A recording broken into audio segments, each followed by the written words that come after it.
রমাদান মাস যখন আমাদের মাঝে চলে আসে তখন আমরা দেখতে পাই বেশিরভাগ মানুষ তারা ইবাদতের মধ্যে মশগুল হয়ে যায়। ইবাদত নিয়ে তারা প্রতিযোগিতা করে যে ইবাদত আমাকে বেশি থেকে বেশি করতে হবে, আমাকে বেশি বেশি ইবাদত করতে হবে। আবার কিছু কিছু সমাজে কিছু কিছু জায়গায় এই মাসে ইবাদত নিয়ে আমরা হট্টগোল গন্ডগোল, কেউ বলে 8 টাকার তারাবি, কেউ আবার বলে 20 টাকার তারাবি। আরে ভাই, একজন মানুষ নামাজই পড়ে না, এই কাজে মসজিদে আসছে, এটা তো শুদ্ধি আদায় করা দরকার। এখন যদি ওই মসজিদে এসে দেখে 20 টাকা বা 8 টাকা দিয়ে হট্টগোল গন্ডগোল ফাসাদ হয়ে গেছে, বাপরে বাপ, না জানি কখন হাত হাতে থেকে আমার মাথায় ফেটে যায়, এই চিন্তা করে একটু নামাজই আপনার দরকার নেই,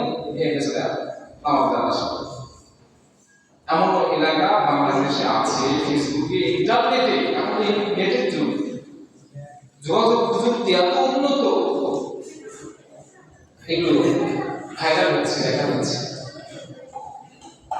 আসলে আমি আপনি যদি বিশ্বনবীর জীবনের দিকে তাকাই, তাহলে আমি আপনি দেখতে পাবো, বুঝতে পারবো বিশ্বনবী তিনার জীবনে এমন রাত তিনি অতিবাহিত করেছেন, সারা রাত বিশ্বনবী নামাজের মাধ্যমে কাটিয়েছেন। সুবহানাল্লাহ।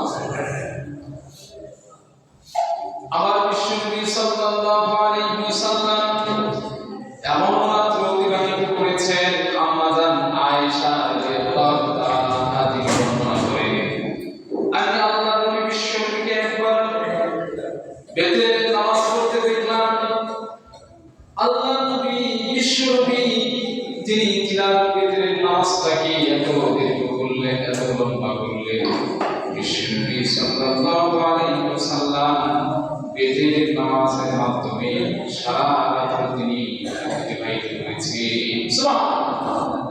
আবার হযরত আনাস রাদিয়াল্লাহু তাআলা আনহু, আল্লাহর নবীর নিকটতম একজন সাহাবী, আল্লাহর নবীর খাদেম হযরত আনাস রাদিয়াল্লাহু তাআলা আনহু, তিনি বলেন, আমি নবীজিকে দেখেছি, নবীজি ইশারের নামাজ আমাদেরকে নিয়ে ইশারের নামাজ তিনি আদায় করার পর বিশ্বনবী সাল্লাল্লাহু আলাইহি ওয়াসাল্লাম তিনি যায় নামাজে দাঁড়িয়ে নিয়েছেন। বিশ্বনবী নামাজ আদায় করতে করতে আল্লাহর নবী সারা রাত নামাজের মাধ্যমে অতিবাহিত করেছেন। সুবহানাল্লাহ। আর আমার দেশে এই 8 টাকা আর 20 টাকা দিয়ে নবীর জামানায় ছিল না।